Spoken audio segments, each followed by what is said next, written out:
So, I gather you denied Mr. Halifax's phone had been bugged.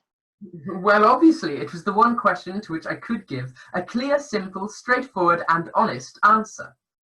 Yes, unfortunately, although the answer you gave was indeed clear, simple, and straightforward, there is some difficulty in justifiably assigning to it the fourth of the epithets you applied to the statement, inasmuch as the precise correlation between the information you communicated and the facts, insofar as they can be determined and demonstrated, is such as to cause epistemological problems of sufficient magnitude as to lay upon the logical and semantic resources of the English language a heavier burden than they can reasonably be expected to bear. Epistemological? What are you talking about? You told a lie. A lie? A lie. What do you mean, a lie? I mean, you lied. I know, this is a difficult concept to get across to a politician. Ah, yes, you did not tell the truth. We are bugging his phone? We were. When did we stop? 17 minutes ago. Well, you can't call that lying. What would you call the opposite of telling the truth? I mean, there was no intent. I would never knowingly mislead the House. Nonetheless, you have done so. It wasn't my fault. I didn't know. Prime Minister, you're deemed to have known. You are ultimately responsible. Why wasn't I told? Perhaps the Home Secretary didn't feel the need to inform you. Why? Perhaps he didn't know either. Or perhaps he'd been told that you did not need to know. I did need to know. Apparently, the fact that you needed to know was not known at the time that the now need to know was known. Therefore, those that needed to advise the Home Secretary perhaps felt that the information that he needed as to whether or not to inform the highest authority of the known information was not yet known. And therefore, there was no authority for the authority to be informed because the need to know was not at the time known or needed. What? We could not know you deny it in the House. I would if I didn't know and were asked. We didn't know you'd be asked when you didn't know. I was bound to be asked when I didn't know if I didn't know. What? What? It was thought it was better not to inform you. Halifax is one of your government team. It was thought it was better not to create distrust. We only tell you about bugging when you should be aware. When's that? You should now be aware because you've denied it. It would have been rather more helpful if I'd been aware before I denied it. On the contrary, Prime Minister, if you'd been aware before you denied it, you wouldn't have denied it. But I needed to know. You do not always tell you about bugging when you need to know. At times, Prime Minister, we need you not to know. Why did you decide I didn't? I didn't. Well, who did? Nobody. It's just that nobody decided to tell you. That is the same thing. On the contrary, Prime Minister, to decide to conceal information from you is a heavy burden for any official to shoulder, but to decide not to reveal information to you is routine procedure. Humphrey, I need to know everything. Everything, Prime Minister? Everything. Very well. Stationery deliveries this week. 4 dozen packets of erase. Don't be silly. I mean important things. Who should decide what is important? How can you defend this cock-up? Well, as you said in the House, we got it wrong. You got it wrong. I, Prime Minister, merely a humble civil servant, a lowly official. The Home Secretary made the decision. Any reason I shouldn't ask him to resign? With respect, Prime Minister, you should only ask him to resign when he's made a mistake which could have been seen at the time and not with the benefit of hindsight. But you see, the trouble today has arisen because of your own error in judgment in making this denial. What? You should not deny something about which you did not know. That was your fault. You just admitted to keeping secrets from the Prime Minister. Not at all, Prime Minister. The system works perfectly well as long as the Prime Minister tells the civil service everything he's going to say before he says it. But if, precipitately, he says something without first clearing it, he has only himself to blame. You must never say anything in public without first clearing it. With respect, Prime Minister, you must learn discretion. I didn't know there was anything to be discreet about. In government, there is always something to be discreet about.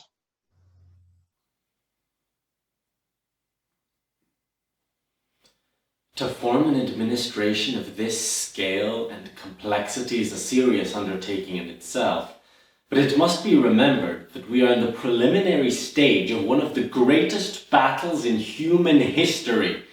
Though we are in action at many other points in Norway and in Holland, that we have to be prepared in the Mediterranean, that the air battle is continuous, and that countless preparations, such as have been indicated by my honourable friend below the gangway, have to be made here at home. In this crisis, I hope I may be pardoned if I do not address the House at any length today. I hope that any friends or colleagues or former colleagues who are affected by the political reconstruction will make allowance, all allowance, for any lack of ceremony with which it has been necessary to act. I will say to the House, as I said to those who have joined this government, I have nothing to offer but blood, toil, tears, and sweat.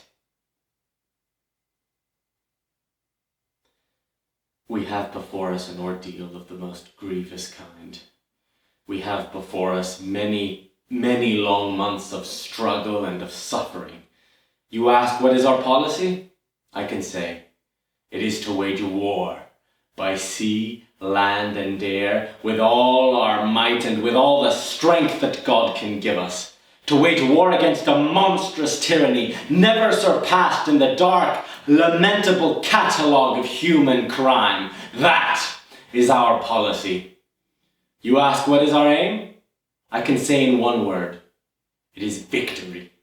Victory at all costs. Victory in spite of all terror. Victory however long or hard the road may be, for without victory there is no survival. Let that be realized. No survival for the British Empire. No survival for all that the British Empire has stood for. No survival for the urge and impulse of the age that mankind will strive towards its goal. But I take up my task with buoyancy and hope. I feel sure that our cause will not be suffered to fail amongst men. At this time, I feel entitled to claim the aid of all, and I say, come then, let us go forward and with all our united strength.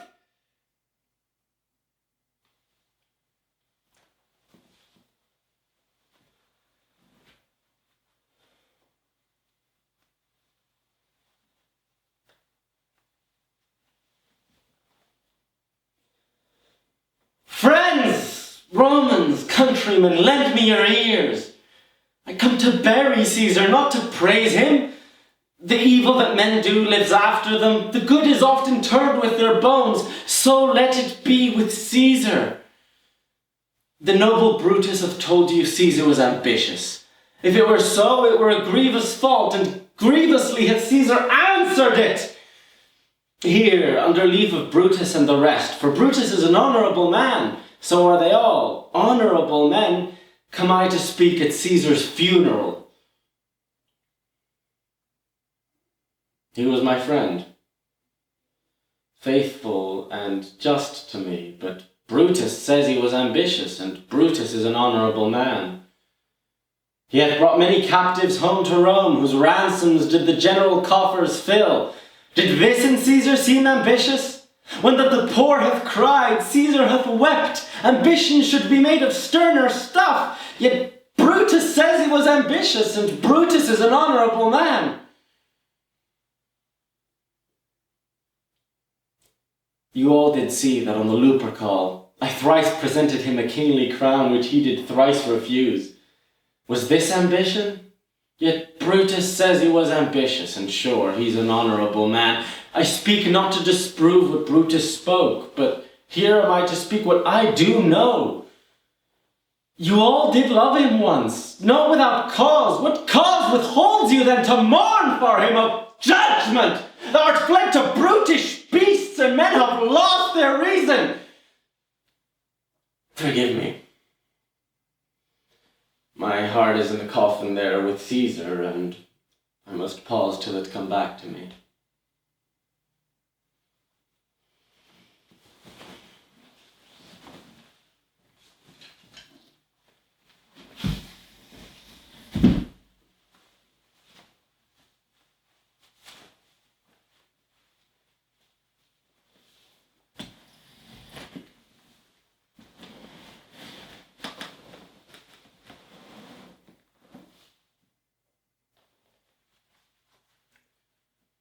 Once, upon a midnight dreary, while I pondered weak and weary over many a quaint and curious volume of forgotten lore, while I nodded, nearly napping, suddenly there came a tapping, as of someone gently rapping at my chamber door. "'Tis some visitor," I muttered, "tapping at my chamber door. Only this, and nothing more." Distinctly I remember. It was in the bleak December, and each separate dying ember wrought its ghost upon the floor. Eagerly I wished the morrow. Vainly had I sought to borrow from my books surcease of sorrow.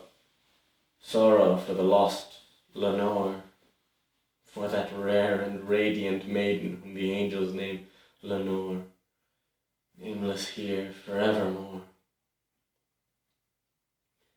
And the silken, sad, uncertain rustling of each purple curtain thrilled me, filled me with fantastic terrors never felt before, so that now, to still the beating of my heart, I stood repeating, "'Tis some visitor entreating entrance at my chamber door, some late visitor entreating entrance at my chamber door, merely this and nothing more." Presently my soul grew stronger. Hesitating then no longer, "Sir," said I, "or Madam, truly, your forgiveness I implore. But the fact is I was napping, and so gently you came tapping, and so faintly you came rapping at my chamber door, that I scarce was sure I heard you." Here I opened wide the door. Darkness there, and nothing more. Deep into the darkness peering, long I stood there wondering, fearing, doubting, dreaming dreams no mortal ever dared to dream before.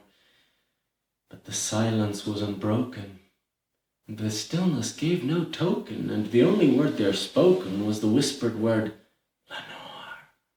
This I whispered, and an echo murmured back the word, "Lenore." Merely this, and nothing more.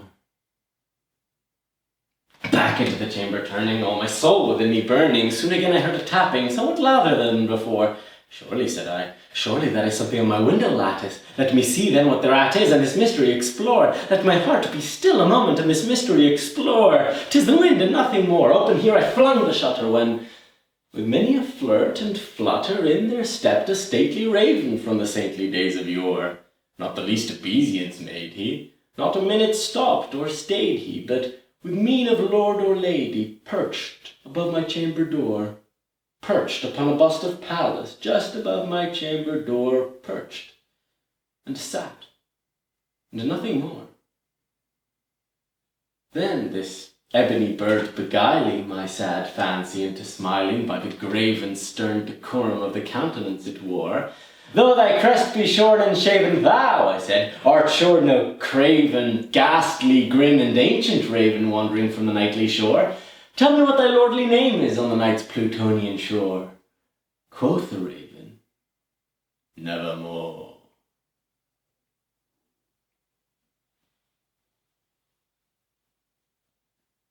But the raven, still beguiling my sad fancy into smiling, straight I wheeled a cushioned seat in front of bird and bust and door. Then, upon the velvet sinking, I betook myself to linking fancy unto fancy, thinking what this ominous bird of yore, what this grim, ungainly, ghastly, gaunt, and ominous bird of yore meant in croaking, "Nevermore." This I sat engaged in guessing, but no syllable expressing to the fowl whose fiery eyes now burnt into my bosom's core. This and more I sat divining, with my head at ease reclining on the cushion's velvet lining, with the lamplight gloating o'er, but whose velvet violet lining with the lamplight gloating o'er she shall press, nevermore. Then methought the air grew denser, perfumed from an unseen censer swung by seraphim whose footfalls tinkled on the tufted floor. "Wretch," I cried, "thy God hath lent thee! By these angels he hath sent thee respite and nepenthe from thy memories of Lenore. Quaff, oh quaff this kind nepenthe, and forget this lost Lenore. Quoth the raven, nevermore.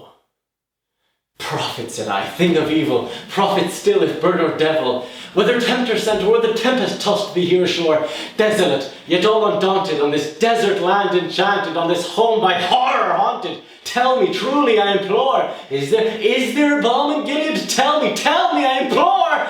Quoth the raven, nevermore.